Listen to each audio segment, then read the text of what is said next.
Welcome back here with us on Times Now Live. The hearing on a writ petition filed by Sachin Pilot and 18 other dissident Congress MLAs from Rajasthan challenging the disqualification notices issued to them by the State Assembly Speaker has resumed in the Rajasthan High Court. That's the latest update that we have for you at this point in time. And the lawyers, of course, have gone inside. It is going to be a very, very important day for Rajasthan's former Deputy Chief Minister, that is Sachin Pilot's camp. Arvind joining us on the broadcast for more on this. Arvind, what are the developments that have taken place inside the courtroom? Hina, at this point of time, as we are speaking, Abhishek Manu Singhvi has been deposing before the court from the Speaker CP Joshi's side. What argument he is making, what our sources are telling us from inside, that he is relying heavily on the Quixote judgment, which he had earlier referred into the Karnataka MLA case also, and the Rana judgment of the 1994 of Uttar Pradesh is also being referred. Basically, Abhishek Manu Singhvi is making a point that constitutional validity of anti-defection law cannot be challenged because it has been upheld by the Supreme Court, and the application and the plea by Sachin Pilot and his 18 MLA against the notices issued by Speaker CP Joshi is premature, and this is not unconstitutional for the Speaker to act in under anti-defection law. So clearly, Abhishek Manu Singhvi is putting his argument very strongly before the court that anti-defection law cannot be challenged, and the process which CP Joshi has taken,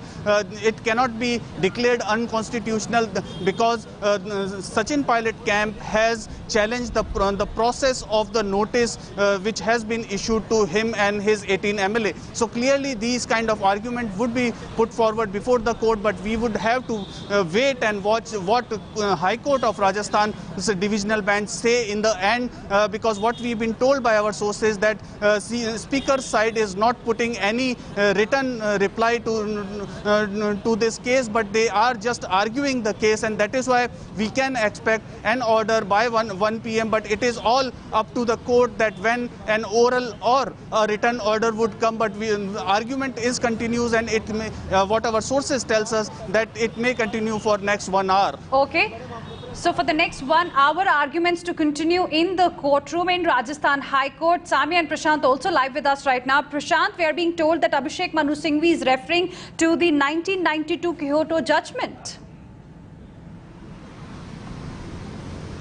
Well, that's right. He is indeed referring to that, and he is very clearly saying that the disqualification of MLAs, the suspension of MLAs is something the court is not empowered to observe on this particular matter at this particular time, and the entire onus and the entire powers lie with the Speaker, and that's exactly what Abhishek Manu Singhvi is saying. Now remember, Abhishek Manu Singhvi is representing the Speaker here, and in the past also he has been advocating on the very same lines. He is saying that perhaps all the powers lie with Speaker. It's on his part that he will decide, and he will adhere to the matters pertaining to disqualification of the MLAs. We know it for a fact that the Speaker has issued notices to 19 MLAs, including Sachin Pilot. So clearly we'll have to see what court comes up with in its judgment. For now, as Arvind said, the observations and the discussions will continue for at least an hour to go, and we will see a judgment post then. What the judgment will come is something that only the court knows.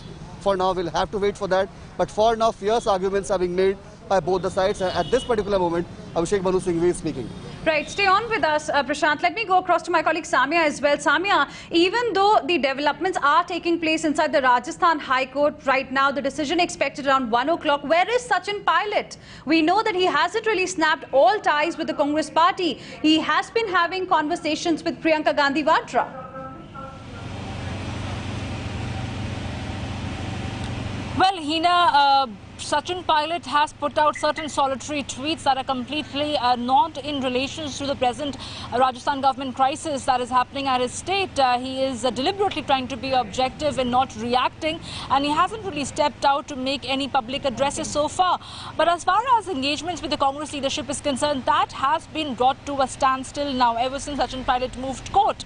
Even though the Congress party leaders have held press conferences to maintain that he still has time, he is still a primary member of the Congress Congress party that he has been removed from the post of the Deputy CM and from the post of PCC Chief, but his primary membership has not been revoked. So in case he wants to have a change of heart and return to the Congress fold, he needs to do the reaching out to the Congress party. They are not going to do that anymore, because he has apparently made his intent very clear as per the Congress party by the virtue of herding off his MLAs to a BJP-ruled state, that is the Khattar government state in Haryana, and Manesar initially, and also the fact that he decides to hire judges, lawyers like Mukul Rohatgi and Harish Salve, which are known to be close to the present dispensation, only goes on to show that he does enjoy the support of the BJP government of the day. And that is something the Congress party is not willing to relent to. They have decided that they are going to keep their guards up now. The doors are open for him to return, but the reaching out needs to be done Sachin Pilot's end now. But as far as the legal drama in the court is concerned, it's going to definitely confirm the authority and the right that lies with the Speaker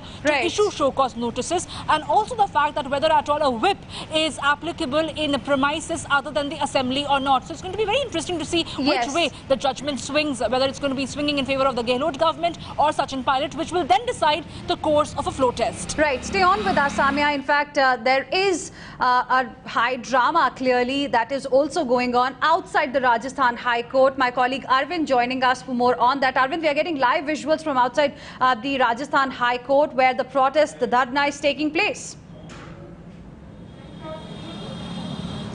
Yes, that's right. Poonam Chand Bhandari, who heads an NGO called Public Against Corruption, he has filed a plea before the High Court last night, and he wanted to become a party to this case because he says that this is a public interest matter and public should also be involved in this thing. But the High Court has been very strict in allowing lawyers, and only those lawyers who are party to this case has been allowed in court number 1 of Rajasthan High Court. And that is why when Poonam Chand Bhandari was not admitted inside the court, he sat on the dharna there, and the high drama was going on. Hina, what we've been told by our sources that there were high-pitched noises, and which has disturbed the hearing and the proceedings of the court also. But at this point of time, as we speak, Poonam Chand Bhandari is still sitting there, but the voices, the cries and the noises have come down, and that is why Abhishek Manu Singhvi is deposing before the court, saying that the plea by Sachin Pilot camp is premature, and the constitutional scope of challenging the proceedings of Speaker is very limited in the legal recourse. So that is why they are making the case that Speaker's process cannot be challenged in the court until and unless there is an unconstitutional ruling by the Speaker. So clearly Abhishek Manu Singhvi putting his point very strongly before the court. We have to wait and watch and see that what Rajasthan High Court's divisional bench headed by Chief Justice of Rajasthan High Court Indrajit Mahanti takes a view on it. Right, stay on with us. Prashant, now developments coming thick and fast from inside the courtroom. Could you take us through the key details that you've accessed so far? Court can't interfere in the Vidhan Sabha proceedings and actions. This is what Abhishek Manu Singhvi has said. Well, absolutely. Abhishek Manu Singhvi is citing example of Jharkhand and is coming out and saying that perhaps whatever the action and decision of the Vidhan Sabha is, the Vidhan Sabha Speaker is, court cannot really interfere in that. It doesn't come under the purview of judicial review, and that is a point being made very strongly by the lawyers of the Speaker. Abhishek Manu Singhvi himself is representing himself, making his arguments before the court. As I said, in the past also he has been speaking on the very same lines, that it is not for the court at this particular moment to come out and decide on what exactly will happen inside the Vidhan Sabha, what exactly will be the fate of the 19 MLAs, and that perhaps is the reason why we are seeing such arguments being made. And as I said, it's going to be a very interesting thing to see how the counter side actually replies to it, because Abhishek Manu Singhvi has made it amply clear that the very ground on which the discussion is being made, these arguments are being made, does not stand its ground, and for the fact that the court cannot really at this particular moment interfere in what the actions and decision of the Vidhan Sabha Speaker is, that makes it amply clear that what the line of action or the line of attack